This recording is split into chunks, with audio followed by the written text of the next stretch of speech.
그래, 그런 거 없다. 나는 우물안 개구리다. 그것이 어떻게 내 삶에 도움이 되는가? 이것이 어떻게 깨달음으로 이르는 길에 아주 중요한 요소가 되는가? 이걸 말씀을 드리고자 합니다. 예를 들어서 아들 성적표를 받았어요. 성적표를 받았는데 성적표 딱 내용을 보고 나는 아들이 공부를 잘 해야 된다. 공부를 열심히 해야 돼 라고 생각을 하고 있단 말이에요. 왜냐면 이렇게 해야 된다는 생각, 공부 점수를 잘 받아야 된다는 생각이 있는 사람이 성적표를 딱 봤는데 성적표가 굉장히 나빠요.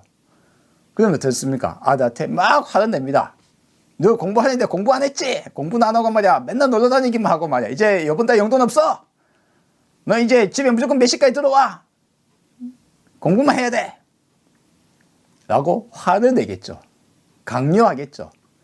왜? 당신의 생각에 아들은 학교 공부를 열심히 해야 된다. 이 생각이 내 안에 견해로 딱딱하게 굳어져 있으면 어떻게 됩니까? 아들의 말을 들어볼 생각을 안 하겠죠. 아들 왜 공부를 안 했는지, 아들이 지금 무엇에 관심이 있는지, 아들에게 지금 중요한 게 무엇인지 그걸 들을 생각이 없어져요. 내 생각이 더 중요하니까. 이것이 단단하게 굳어져 있으면 그렇습니다. 며느리는 이렇게 해야 돼. 시어머니는 이랬으면 좋겠어.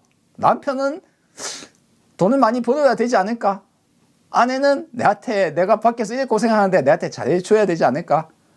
애인은, 남편은, 부모는, 선생님은, 학생은, 국민은, 정치인은 이렇게 해야 돼. 이걸 두 가지로 표현할 수 있습니다. 하나는 좋고 싫다. 다른 하나는 옳다 그르다. 이 보통 두 가지가 우리의 마음에 갖고 있는 견해를 이루고 있습니다. 이것이 옳아. 이것이 맞아. 이것이 좋은 것이야. 이것이 나쁜 것이야. 상, 견해, 온갖 생각들로 우리 머릿속에는 꽉 차 있습니다. 이걸 갖고 여기에 이것이 맞아. 이것이 나의 생각이야. 이것이 나의 견해야. 이것이 나야. 라고 생각하고 있는 사람에게는 딱딱하게 굳어집니다. 딱딱하게 굳어지면 굳어질수록 보통 표현하기를 꼰대라고 표현이 됩니다. 꼰대가 돼요. 말이 안 통해요. 왜? 딱딱하게 굳었으니까. 근데 불교를 하는 사람은 어떻게 해야 된다고요? 그 견해에 대한 집착에서 벗어나야 된다. 그러면 불교를 공부를 제대로 한 사람, 가장 기초되는 것을 공부한 사람은 어떻게 될까요? 그런 거 없더라. 나는 우물안 개구리구나. 라는 걸 알면 알수록 주변에 대해서 호기심으로 새로운 것을 배우고 내 생각이 잘못될 수 있다는 견해하에 대화하고 토론하고 의문을 가지고 질문을 던지면서 살아가겠죠. 불교를 했다고 하는데 네 대단해. 나는 똑똑해. 이렇게 해야 돼. 이것은 이렇게 해야 된단 말이야. 라는 생각에 꽉 차 있는 사람, 그거는 불교를 하지 않은 거다. 다른 거 한 거다. 불교를 공부하면 할수록 고개는 차츰차츰 더 숙여지고 더 마음은 몰캉몰캉해지고 여유로운 사람이 됩니다. 마주 앉은 사람에 대해서 상대방의 말에 경청할 수 있는 사람이 돼요. 반야신경에 이렇게 표현이 되어 있습니다. 신무가에 마음에 장애가 없다. 무가애고 마음에 장애가 없으므로 무유공포. 이 무유공포는 이게 좀 번역이 잘못됐어요. 번역 혹은 경전 쓴 자가 잘못 생각하고 있습니다. 마음에 장애가 없다는 것은 걸리는 게 없다는 거거든요. 아내는 이렇게 해야 돼. 내가 집에 오늘 하중에 일하고 와서 내가 너무 힘들고 어려워. 아내가 오늘 남편 오늘 고생했지. 그래 술 한잔 하고 올 수도 있지 하고 그렇게 해줬으면 바란다 이거예요. 근데 그것은 나의 생각이에요. 나의 견해입니다. 내가 이렇게 해줬으면 좋겠다는 생각과 아내는 이래야 된다는 옳고 그름, 좋고 싫음이 뭉쳐진 나의 견해로 나는 이랬으면 좋겠다. 나는 이래야 된다라는 나의 견해 딱딱한 것이 굳어져 있는 상태에서 오늘 나의 아내가 나한테 대하는 행위는 내가 보기에는 맞지 않다 이거죠. 그러면 어떻게 됩니까? 우울하거나 화가 나거나 기분 나쁘거나 온갖 흔들림이 생기게 돼 있습니다. 장애가. 내 마음에 걸리는 게 있으니까 아내의 행위, 말 모든 것이 나한테 와서 딱 부딪힙니다. 부딪히면 마구 흔들리겠죠. 그것이 표출이 어떻게 됩니까? 화를 내는 표출이 되든 우울함으로 표출되든 신경질 나든 어떻든 간에 감정의 표현으로 표출이 됩니다. 근데 나는 아내는 이래야 된다는 생각이 없단 말이에요. 뭐 아내는 아내의 그 79억 인구 중에 한 명 유일인자. 그 사람은 다른 아내는 어떨지라도 우리 아내는 그냥 그런 사람이에요. 그쵸? 그걸 그냥 인정을 하면 돼요. 근데 나는 아내는 이래야 된다는 생각이 있으면 어떻게 됩니까? 그러면 항상 부딪힙니다. 부딪힐 때마다 흔들리게 돼요. 그래서 무유공포가 아니라 무유흔들림. 마음에 걸리는 게 없으면 외부적 문제가 생겨도 내 마음에 동요가 없는 겁니다. 동요가 없는 상태, 이걸 뭐라고 표현합니까? 명경지수, 맑은 거울과 같은 멈춘 무유 상태, 조용한 상태. 그와 같은 조용한 마음 상태가 되는 것이 불교의 하나의 목표거든요. 그 상태가 되기 위해서는 어찌해야 됩니까? 내가 이래야 된다, 이것이 좋아, 이렇게 해야 돼라는 나의 견해가, 여기에 대한 견해에 대한 집착을 없애야 됩니다. 그러면 외부적 상황이라도 안쪽에서 받치고 있는 게 없으니까 외부에서 오면 딱 부딪히는데, 근데 받치는 게 없으면 마음은 흔들림이 없어요. 동요가 없어집니다. 무유동요입니다. 공포가 아니라. 동요가 없으면 어떻게 됩니까? 그다음에 이제 원리 전도 몽상 구경 열반. 동요 없음 상태가 뭡니까? 바로 열반 상태입니다. 표현하자면 촛불이 이렇게 켜져 있어요. 어두운 방 안에. 바람이 싹 불면 어떻게 됩니까? 촛불이 막 흔들리죠. 흔들리면 어떻게 됩니까? 온 사물이 다 흔들리게 봐요. 깜빡깜빡깜빡 흔들리죠. 근데 촛불이 탁 꺼져버렸어요. 적막하죠. 조용합니다. 흔들림이 없죠. 바람이 휑 하고 불어요. 그러면 소리가 시끌시끌하죠. 근데 바람이 싹 멈췄어요. 조용하죠. 내 마음 상태가 조용해진 사람. 이걸 뭐라고 합니까? 석가모니의 모니. 모니는 문이라는 빨려로 표현하면 문입니다. 같은 말이에요. 문이가 뭡니까? 조용해진 자. 조용해진 거예요. 그것을 열반이라고 표현합니다. 조용해진 상태. 열반에 들었다. 구경. 완전한 열반에 들었다. 자, 원리 전도 몽상은 뭡니까? 전도되었다. 원래 이랬는데 거꾸로 생각한다 이거죠. 잘못된 반대로 생각한다. 반대되는 생각에 잡혀 있단 말이에요. 그 생각에서 벗어났다. 상을 갖고 있는 것을 버렸다는 겁니다. 나는 아내는 이렇게 해야 돼. 남편은 이렇게 해야 돼. 아들은 이렇게 해야 돼. 친구는 이래야 돼. 후배는 이렇게 해야 돼. 이렇게 해야 돼. 이렇게 했으면 좋겠어. 라는 나의 생각의 집착, 그 견해, 그것을 갖고 있는 한은 그렇지 않은 상황과 부딪힐 때마다 흔들립니다. 동요가 생기죠. 그래서 여기에 대해서 어떠한 견해에 대한 집착을 모두 놓아버린 사람. 아, 내가 진짜 우문한 개구리구나. 내가 알고 있다고 생각하고 내가 이래야 된다고 생각하는 모든 견해는 전도된 몽상에 불과하구나. 일체 유의법이 여몽환포영하더라. 꿈이나 환상이나 포말과 같으라. 여로 영여전하더라. 이슬이나 번개처럼 한순간에 사라질 허망한 것에 불과하구나. 범소유상이 개시 허망하더라. 모든 내가 갖고 있는 상이 허망한 것에 불과하구나. 거기에 내가 몰두해서 고통받고 살았구나. 흔들리면서 내 마음이 흔들리고 있구나. 내 안의 견해가, 이런 견해가 나를 힘들게 하고 있구나. 알게 되는 순간, 불이 뜨거운 것을 알게 되는 순간 불을 잡고 있을 이유가 없어지죠. 저절로 놓게 됩니다. 그래서 그런 거 없더라라는 심층적 이해, 내가 진정한 우물한 개구리구나 라는 심층적 이해가 내 삶에 내가 고통받고 있는 순간순간마다, 내가 갈등을 겪고 있는 순간순간마다 내 내면을 바라보아서, 내 내면에 내가 어떤 집착을 하고 있는가, 내가 어떤 생각에 사로잡혀 있는가, 그걸 바라보고, 아, 이거 전도몽상이구나. 세상은 원래 안 그러는데, 아내는 원래 그런 사람이고, 아들은 원래 그런 아들이고, 부모님 원래 그런 부모님이고, 세상은 원래 그런 세상인데, 나는 그렇지 않기를 바라고 있어요. 해는 동쪽에서 떠서 서쪽에 지는데 내가 서쪽에서 뜨기를 바라고 있었단 말이에요. 전도된 몽상을 하고 있다 이거예요. 있는 그대로 안 보고 있단 말이에요. 그러면 내가 이걸 집착을 하고 있는 동안엔, 이 전도 몽상에 빠져 있어서 내가 이렇게 해야 된다고 생각하고 이게 좋다라고 생각하고 있는 동안엔 언제나 내가 만나는 모든 경험마다 부딪힐 때마다 마음을 흔들리고 있는 겁니다. 그런데 안에 있는 장애물이 없어지니까 어떻게 됩니까? 아내가 무슨 말을 하든, 아들이 어떤 행동을 하든, 부모님이 어떤 행동을 하든, 상사가 어떤 행동을 하든, 직원이 부하가 어떻게 하든, 선배가 후배가 교수가 학생이, 아, 저 사람 원래 그런 사람이야. 원래 그런 세상이야. 아, 해는 동쪽에서 떠서 서쪽에 지시.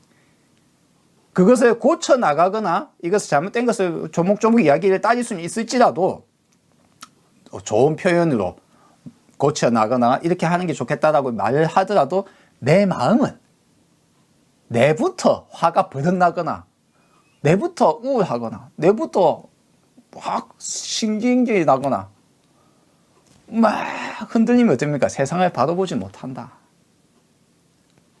전도된 꿈속에 살고 있지 마라. 그 견해를 놓아라. 놓고 나니까 열반에 들더라. 무유 동료가 없더라. 부동심, 평정심이 찾아오더라. 뒤에 구경열반이랑 무유 동료가 같은 말이라는 걸 알 수가 있습니다. 무가해고 마음에 걸리는 게 없는 까닭에 마음에 걸리는 게 없다는 말과 원리 전도몽상이란 말이 같은 말이다.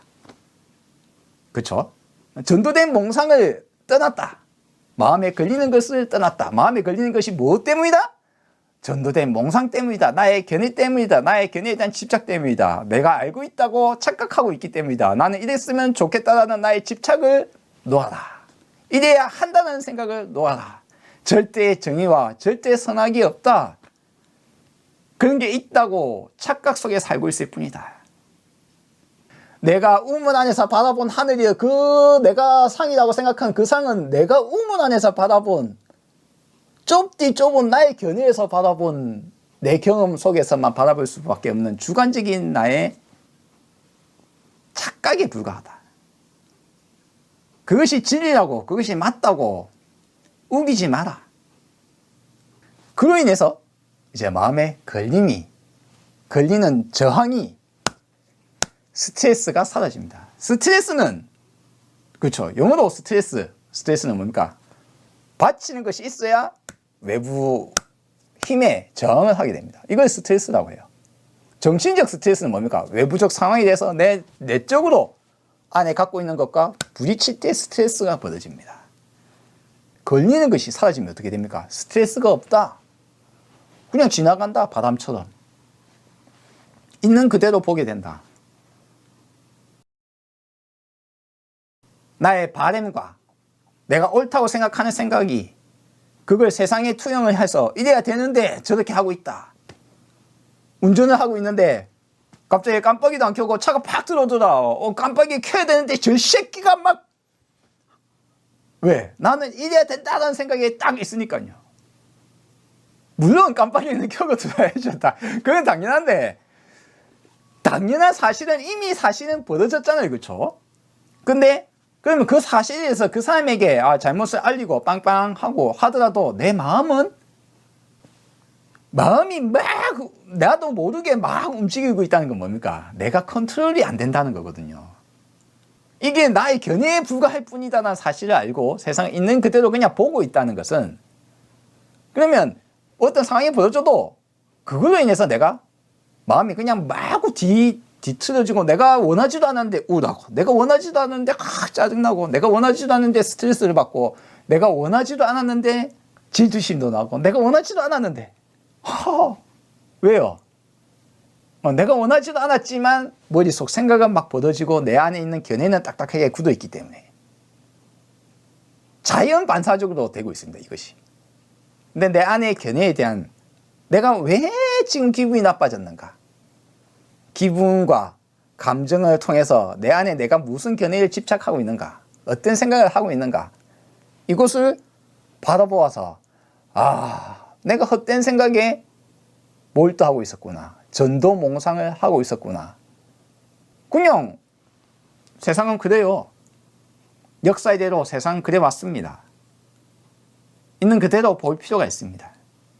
그러고 나면 드디어 있는 그대로 보게 되면 드디어 내 바램과 내 욕망과 그리고 나의 이래야 된다 저래야 된다 옳고 그름 무로 투영해서 세상을 보지 않고 있는 그대로 보게 되면 그것은 나를 흔들 수 없는 거예요. 그냥 그런 상황은 그냥 그런 거예요. 불교를 하면서 이제 제일 처음 제가 말씀드린 이 법공사상, 회의주의 사상, 나는 우물한 개구리다라는 사상, 안다는 착각에서 멀어져라라는 사상, 이 가장 기본적인 내가 갖고 있는 생각과 견해에 대한 이 다시 한번 던지는 질문, 과연 그런가? 이건 어디서 난 생각이지? 이게 맞나? 라는 최초의 질문을 던질 수 있으려면, 퀘스천, 질문을 던질 수 있으려면 이것이 옳다라는 생각에서 벗어나야 되거든요. 그래서 첫 번째 이걸 들어보아야 된다. 이게 불교다. 불교의 시작이 이거다. 근데 이걸 못 들어본 사람이 너무 많다. 세상에는. 심지어는 불교를 한다는 분들도 그것이 불교다라고 하면 그게 뭔 금시초문이야. 뭐 그게 뭐가 불교야. 근데 그게 불교다. 내가 갖고 있는 생각을 분해하고 내가 갖고 있는 견해를 분해하고 이것 때문에 내가 고통받았다는 사실을 직시하는 것. 그것이 불교의 시작 중에 하나다. 그리고 그걸 하고 나면 두 번째, 이제 심층적 이해. 이제 표층적 이해는 이제 14편에 걸쳐서 제가 가져왔던 거. 나는 우물한 개구리다라는 사실을 과연 이제 표층적 이해를 하고 나면 내 삶에는 어떻게 적용이 되는가? 나는 그래야 한다 또는 그러고 싶다라는 나의 견해, 상 그것이 무엇이 있는가를 이렇게 들여다볼 필요가 있는 거예요. 내 내적으로 내 감정의 변화가 생길 때마다 왜? 내가 무슨 판단을 했지? 무슨 견해를 기준으로 이래야 된다고 생각을 했지? 이래하고 싶다라고 생각했지? 그걸 바라보고 이것 때문에 내가 고통받았구나. 그러니까 외부적 상황 때문에 고통받는 것이 아니라 내부적 나의 견해 때문에 고통받고 있구나. 이걸 아는 순간 의식 장애가 사라집니다. 여기에 대한 집착을 이제 놓게 됩니다. 세상의 대부분의 것들은 이래도 되고 저래도 되는 거예요. 많은 부분 나는 이래야 된다. 이것이 옳은 것이야. 이랬으면 좋겠어. 라고 생각했지만 알고 보면은 별로 중요한 것이 아니에요. 근데 거기에 우리는 집착하고 있고 그에 대해서 내가 고통을 받고 있습니다. 끊임없이 흔들리고 있어요. 계속 매일매일. 근데 요걸 바라보는 것. 그리하여 심층적 이해, 내 삶에 도움이 되는 이해. 내가 무슨 견해 때문에 내가 고통받았구나. 이걸 딱 알게 되고 이것이 거의 대부분이 사라졌을 때 어찌 됩니까? 마음의 장애가 거의 사라졌을 때 세상 살아가는데 별로 내 마음의 흔들림이 거의 없어지면 어떻게 됩니까? 열반했던 상태다.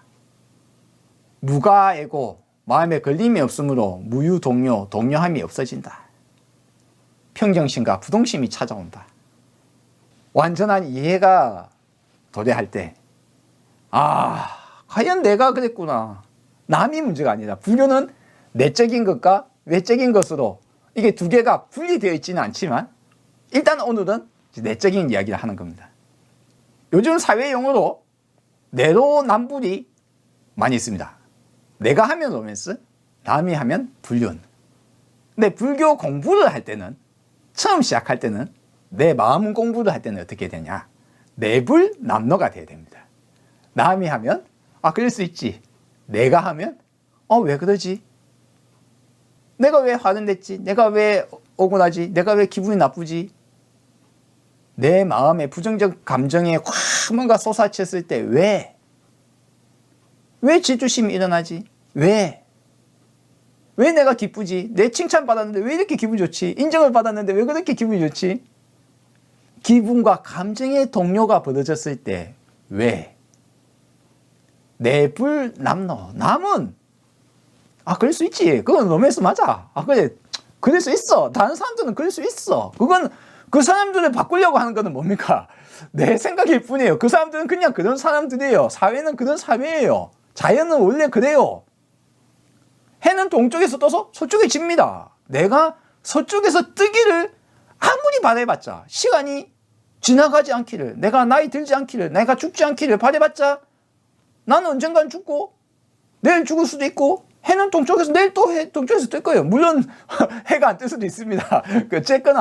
어쨌거나 근데 자연은 원래 그런 거예요. 사회는 원래 그런 겁니다. 나는 무엇을 바라고 있는가? 나는 어떤 생각에 사로잡혀 있는가? 무엇이 옳다 그러다, 무엇이 좋다 싫다에 내가 분별심이 가득 차 있는가? 내불남노. 내 마음에 감정의 변화가 생겼을 때 내 안에 내가 왜 이런 생각에 빠져 있었지? 나를 돌이켜보고 남은 그럴 수 있어. 이제 불교 수행자의 마음 자세입니다. 뒤로 가면 내로남노, 내불남불이 사실이죠. 나와 남을 구분치 않고 있는 그대로 말하는 것이 맞습니다. 하지만 불교 공부의 시작은 어떻게 해야 된다? 남은 여유롭게 대하고 나의 자신에 대해서는 더 냉철하게 있는 그대로 내가 왜 이와 같이 마음이 흔들리고 있는가? 동요하고 있는가? 무엇 때문에? 왜 화가 났는가? 왜 억울한가? 왜 두려운가? 왜 기쁜가? 왜 슬픈가? 왜 우울한가? 왜? 내 마음에 어떤 견해에 내가 집착하고 있는가? 그것이 수행입니다. 불교는 마음 공부예요.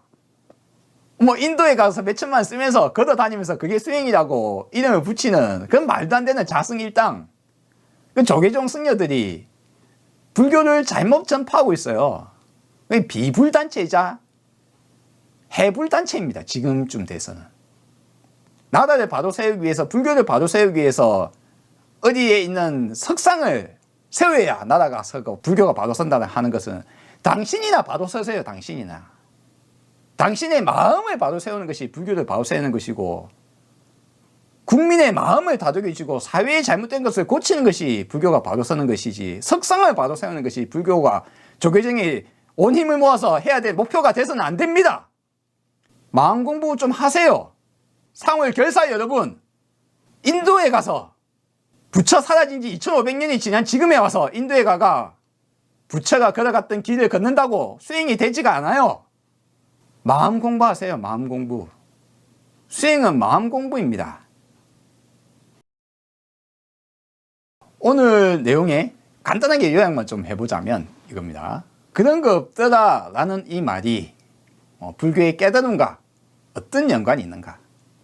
바로 내 마음의 걸림, 내 눈에 낀 대들보, 나를 둘러싸고 있는 견해의 껍질이 무엇인가? 잘못된 전도몽상을 버리고 열반에 들어가는 것. 그리하여 그런 거 없다라는 이 사상이 얼마나 중요한지 이렇게 말씀을 드리는 겁니다.